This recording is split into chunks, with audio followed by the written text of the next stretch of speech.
Makita nato sa Ebanghelyo o sa unang pagbasa nga kung magsangyaw ta sa Ebanghelyo, ang una gyud na requirement sa Ginoo kana gyung simplicity of life. Munang niingon si Kristo, ayaw mo pagdalag puntil, kwarta, ilisan, simplicity of life, dili complexity of life. Lingiyay mong tupad ina simple ra imong life. Oy, ang kalibutan karon nagtudlo og daghan kaayong mga butang nga angay natong huptan kuno aron ta malipay gikan sa house and lot, cars, money, degrees, honors, gadgets, pleasures.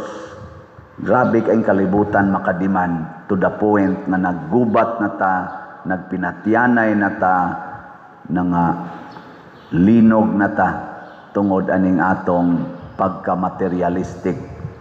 So ang Ebanghelyo nagtudlo gyud nato simplicity of life, poverty. Ug sa ubang awhag ni Kristo, bulahan kamong mga kabos. Emphasized kay na niya. Nya kita no di kita maminaw. Ikinsa ninyo dinhi ang naningkamot mahimo gyung kabos. Taas ang kamot.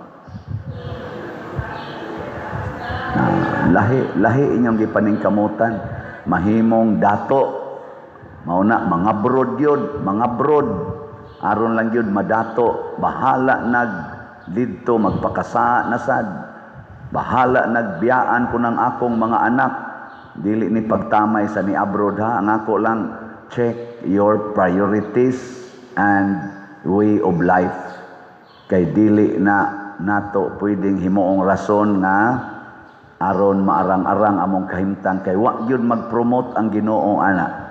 Ang gi-promote sa Ginoo is holiness of life. Kung mudaghan mang imong kwarta, kinahanglan holy ka. Ug unsa may sunod? Detachment from persons and things. Ningon si Kristo, kung makanha na musdan, ayaw mo pagtimbaya bisan kinsa. Di ba magsiglamano ba? Ay kog kalimti, ay kog kalimti, ay kog kalimti. Kusog, magkaya na. Hay, oh, sige, limutan. Unsa may kinahanglan nyo diya? Ingos Kristo, lahos. Lahos. Ayaw pagsigig. Lamano-lamano ang mga tao, aron lang yun ka musikat. Karon perti na to makapasikat, dinhi social media, hala yun, pasikat yun, tag-unsa na lang gibuhat, managhubo na lang. Tanaw ra ba sa kausahayan na haron lang yun musikat, daghang view, maghimog mga imposible, maggamit ana mga AI, mahimo na lang hinoong mga pangilad aron lang yun daghang mo view, maghimog kontrobersiya. Di na gustos Kristo ana nakita mo'y i-view. Ang gusto ni Kristo, mahasintro ang mata o ang hunahuna sa tao sa Ebanghelyo. Muna si San Pablo, nibiyaan siya, warasan siya maproblema. Nihangyo rapod siya nila ni Lucas, ni Marco, harimo diri. Adi diay, si Lucas, ray di ay kuyog nako, gibiyaan ako ni Barnabas o kisa patong usa. Tito, biyaan ko nila, warasan siya maghilak-hilak na I cannot do anything. Detachment. Kamu mga asawa, detach from your husband. Husband, detach from your wife. Bitaw. Kaya usahay kanang inyong husband, kanang inyong wife, muna mudahan ninyo sa impyerno.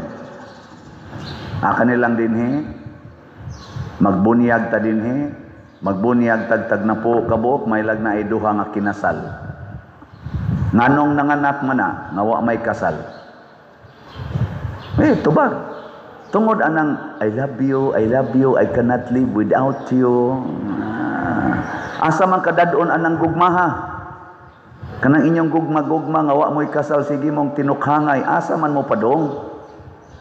Kung naa kay pagtuos Ginoo, padong gyud mo sa impierno. Yang ano inyo man padayonon. Hunong usa, break. Ikakita nimo warning diha nga road under repair, ayaw padayon. Di ba? Repair. Refrain. Di gyud mo padayon gyud. Suko pag atong sultihan, ingon naong pari ang rasag mo imo trabaho diri sa kuan. Tinarong ta dire, sigihan tagyaw-yaw. Ayaw. Mo na ang Ginoo na ginasay warning. Detach ba? Detach. Ikatulo, ang pag-antos. Si San Lucas na martir. Si San Pablo na martir. Si Santiago, martir. San Pedro Kalungsod, martir. Linya imong tupad, ing nagusto kang mamartir. Gusto kang mamartir? Or gusto kang mamartin? Oh, yang ato ro mga leaders atong naso dili gustong mamartir. Protektahan nila si Martin. Mao na. Hapit na lang tanan gibuhat aron lang gyud ikapasangil sa laing tao ang ilang hugaw nga gibuhat sa atong nasod ug ang ilang pagpangawat ug pagdugmok sa atong ekonomiya ug sa atong moralidad dinhi sa Pilipinas. Siging pasangil og lain. Nagpatong-patong na ang ilang pagpamakak ug ang ilang pagpangilad nato. Tanawar guna anang ilarong gipangbuhat gikan sa Blue Ribbon Committee para Flood Control ICI. Ana, hain pa dong ang ilang hearing, tuwa pa dong sa mga taong dili gyud mo itinuod nga author. Kaybaw na ta ana. Kaybaw na ta. Di man gustong mo antos kung ang leaders di na gani gustong mo antos, daghang tao ang mag-antos. Pero kung ang mga leaders mo antos, sama nila ni San Pablo, nilang San Lucas, Santiago Apostol, kani si Jesus, nag-antos, purting daghanang taong malipay, maura man na. Ako, tanaw ninyo, nag-antos ko din hiwa. Sus, hapit nagisi na lang ni baba na kong baligyag slat. Gaantos yung ko anang inyong pagkabungol, o pagkalawom og bulsa. Di gyud kakuot anang 100 pesos para lang ipalit og slot. Daw kay musta na, no? Pero congratulations sa mga manggihatagon. Congratulations. Pero murag wa man mo kaabot og 5% sa tanang nagsunod nako. Ang mga manggihatagon bawa kaabot og 5%. Uban, minaw ta Padersiano kay lingaw ni pero inigisgot og slat. Ay, sirado na, sirado. Ala, bantay gyud mo sa Ginoo. Antosag palit. Ako sad antos akong baligya hangtod matapos ang kalibutan. Inantosay ta. Ligi, linya imong tupad. Ina promise nako. Sugod na gyud kog palit kada adlaw og slat. Ina. Kada adlaw yun. Ang uban wa gyud muling sa gabiha sa dana padir kada adlaw patay sa dana padir. Ato ana reklamo na mo palang gani pagsulti. O pag gani kasugod reklamo na. Mao na ang resulta dili gid ta maluwas. Ang tubag nato sa Salmo unsa may giingon nato? Sayop-sayop ra ba to? Ang imong mga higala nagtug-an sa himaya sa imong pagkahari, Ginoo. Kinsa ninyo dinhi ang mo claim nga higala mo sa Ginoo? Taas ang kamot. Ang dili mo isa higala siyawa. Sige na. Ana. Karon nagtug-an sa imong pagkahari, Ginoo. Hari gani sa ato pakitang tanan ulipon. Nya kay ulipon man di gid ta mosupak og unsay isultis hari. Di ba? Nya unsa may gisultis hari? Slat gyud.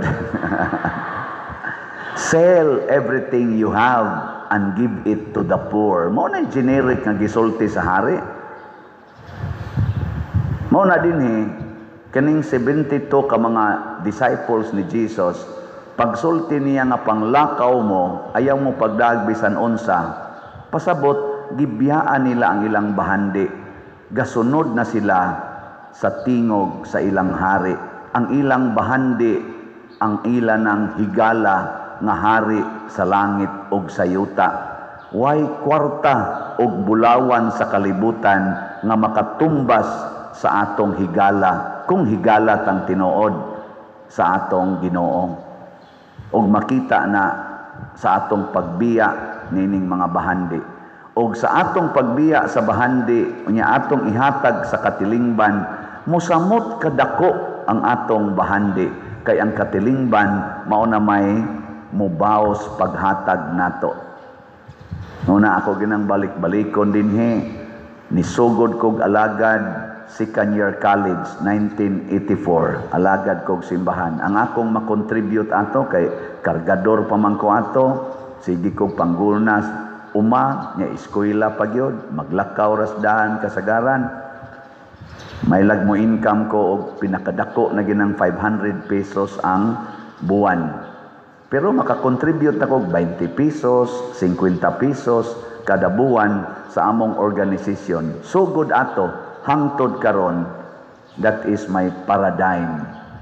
O gikan sa piso-piso, nahimong gatos-gatos ang akong makontribute, hangtod nahimo ng libo-libo, karon gani, muabot nag-milyon ang akong makontribute. Pero kanunay, nawa ko'y kwarta. O ano man, agianan rata sa grasya. Agianan. Siguro agyod na agianan ka, dili ka clog up nga agianan. Kana bitang tubo nga mo clog up, gahapon nagkagubot may kay di na mo agas dito sa babaw, clog up kay diri sa ubos. Naku putla na, tangtanga na. Pagtangtang agas dayong tubig. Okay. Katapusang lingi sa imong tupad. Ing nadili ka tangtangonon, agianan ka kasaslat o clog up. Sige, katong mga maayong agianan, manindog ta. Ang clog up, panguli na mo.